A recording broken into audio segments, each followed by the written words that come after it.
E aí, gente, tudo bem? Obrigado pela sua presença aqui no nosso canal. Não esqueça de se inscrever se ainda não é inscrito ou inscrita. Também divulgar, comentar, sugerir assuntos, fique à vontade. Sabe que estamos nessa pesquisa ainda, vivendo a Roma Antiga, né?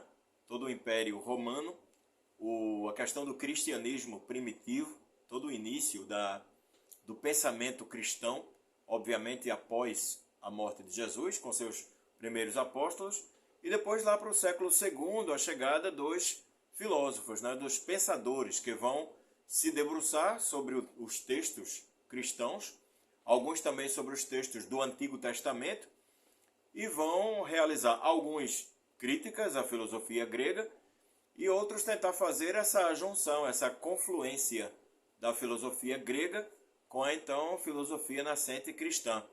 Trazendo aqui para vocês hoje um pouco de Clemente de Alexandria. Clemente de Alexandria com exortação aos gregos.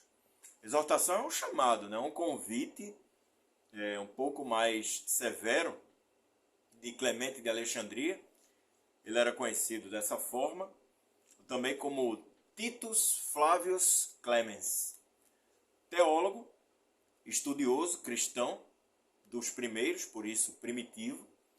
Ele vive ali no final do século II, mas nasceu entre 145 e 150 em Alexandria, no Egito, que, óbvio, você sabe que era o centro de toda a atividade intelectual e cultural desta época. Ele tinha um amplo conhecimento da filosofia grega, mas também tinha estudado muito os mitos gregos e ainda mais da teologia cristã. Acabou estudando com vários filósofos e também professores na sua cidade, em Alexandria, antes de se converter ao cristianismo. Ele acabou se tornando chefe da escola catequética da cidade, que era um renomado centro de aprendizado cristão. Os escritos de Clemente acabaram sendo bem influentes na formação do pensamento cristão primitivo, né, antecedendo todos os que vieram depois e acabaram bebendo a sua fonte. Seu trabalho mais famoso é o Stromata e também o Protrético. Uma coleção de ensaios que acabam cobrindo uma ampla gama de tópicos. E aí inclui filosofia, teologia, ética e conselhos práticos também para os cristãos. O Stromata visava demonstrar a compatibilidade da filosofia grega com os ensinamentos cristãos. Ele argumentava que a filosofia era uma disciplina preparatória para aqueles que acabavam buscando a sabedoria superior do cristianismo. É assim que ele encarava. O cristianismo era uma sabedoria superior, mas você tranquilamente tinha um preparativo através dos filósofos gregos. Clemente enfatizou a importância da educação e também do desenvolvimento intelectual para os cristãos. Achava interessante e necessário. Clemente acreditava que os cristãos deveriam se envolver com o contexto intelectual e também cultural mais amplo do seu tempo e utilizar a filosofia como uma ferramenta não só para entender, mas também para defender melhor a sua fé. Agora, ele alertou para a confiança excessiva na filosofia e enfatizou a primazia da revelação divina. E aí ele acaba entrando muito na questão do Antigo Testamento. Somente dando uma observada aqui, ainda na apresentação, através de Sidney Silveira, onde diz o seguinte: o Protétrico de Clemente divide-se em 12 livros ou capítulos e é tido por filólogos e estudiosos de sua obra como seu texto mais bem acabado do ponto de vista formal, pois nele se destacam a simplicidade na exposição da doutrina, o estilo apurado e a profundidade dos conceitos. Você sabe que a questão do filólogo, não confundir, né, o filólogo com o filósofo. O filólogo é aquele que se aprofunda, que estuda as línguas antigas, o latim, o hebraico, o aramaico. E óbvio que esses filólogos vão destacar isso na filosofia de Clemente de Alexandria. Você quer saber um dos filólogos mais conhecidos do meio acadêmico filosófico? Nietzsche. Nietzsche, antes de ser Friedrich Nietzsche, né? Antes de ser filósofo, Nietzsche era um filólogo. Ele baseia sua filosofia na leitura dos textos antigos. Então, uma área aí para você ter aqueles filósofos que estão ainda querendo, ou filósofos ou candidatos, né? Ou ainda pensadores que gostariam de ter acesso aos textos antigos, as chamadas línguas mortas, como o latim, o grego antigo, o aramaico. Que tal? Já pensou estudar isso aí, ser um filólogo, uma filóloga? Pois é uma possibilidade. Eu trouxe aqui o item 3 do capítulo 1, na leitura de Clemente de Alexandria. Prometo ser rápido, né? Não pretendo ser enfadonho.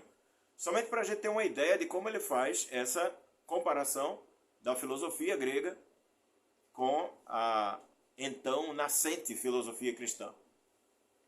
Nos diz Clemente: com efeito, atrás dessa voz do Logos, a estéril, feliz, concebe e o deserto produz frutos.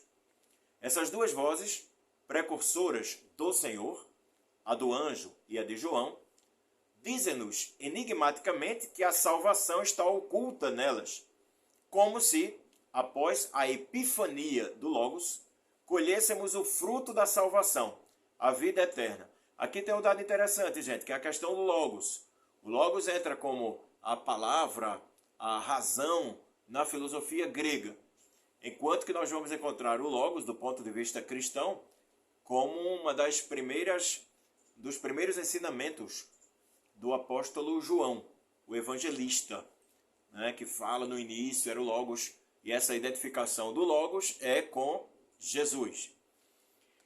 No item 4, diz assim: ambas as vozes, por certo, convergem para uma só, e as Escrituras explicam claramente todo o pensamento. Que escute aquela que é estéril, que ela faça retumbar a sua voz, sem sentir as dores do parto, porque a prole da solitária será maior do que a da que tem marido. O anjo nos anunciou a boa nova. João nos exorta a pensar no lavrador, isto é, a procurar o amigo. Aqui ele continua esclarecendo e comentando a passagem de João. O marido da mulher estéril e o lavrador do deserto são um único e o mesmo ser, aquele que saciou a força divina, a estéril e o deserto. De fato, muitos são os filhos da mulher de boa raça. Por outro lado, a mulher hebreia, que desde o início tivera muitos filhos, agora se encontra sem nenhum, por causa de sua incredulidade. A estéril, por sua vez, recebe um marido, e o deserto um lavrador. Em seguida, o deserto dá frutos. A estéril, fiéis. Ambos fecundados pelo Logos. Não obstante, ainda hoje sobrevivem a estéril e o deserto. São os fiéis. Queria trazer algo bem interessante também no capítulo 2, quando ele fala assim, e aí ele traz especificamente questões dos mitos gregos. Que tal se eu te enumerasse os mistérios? Não parodiarei, pois, como dizem de Alcibíades, mas revelarei clara e belamente, segundo o discurso da verdade, aquela charlatanice escondida neles, e aqueles que são chamados por vós de deuses, com suas iniciações místicas, tal como sobre o palco da vida, eu os farei aparecer aos espectadores da verdade. Então ele vai trazer algo da mitologia grega para fazer aparecer aos espectadores da verdade, de Clemente. Vamos lá. A Dionísio, deus do vinho, enlouquecido, celebram os bacantes com a homofagia. Arrebatados pelo delírio sagrado, fazem a partilha ritual da carne das vítimas sacrificiais, coroados de serpente. euforicamente gritando o nome de Eva. Esta mesma Eva que introduziu o erro. Aqui ele se refere a Gênesis. E o sinal das orgias báquicas é uma serpente sagrada. Agora, ou seja, segundo a precisão da língua dos hebreus, o nome é Évia, aspirado. Significa serpente fêmea. Del e Core tornaram-se assunto de drama místico. E Eleusis celebra com tochas, em memória delas, a errância, o rapto e o luto. Nós continuaremos trazendo aspectos da filosofia de Clemente de Alexandria em seu livro Exortação aos Gregos. E óbvio que vamos trazer outros filósofos cristãos e os seus pensamentos, suas reflexões, não somente ao Evangelho de Jesus, aos 4 Evangelhos, aos Atos dos Apóstolos, como também ao Antigo Testamento, à chamada Torá dos judeus e suas relações ou diferenças com a filosofia grega. Um abraço a você. Obrigado de coração pela sua presença. Comente, deixe sugestões aqui pra gente no nosso canal. Estamos prontos a atender você. Legal? Até a próxima. Obrigado.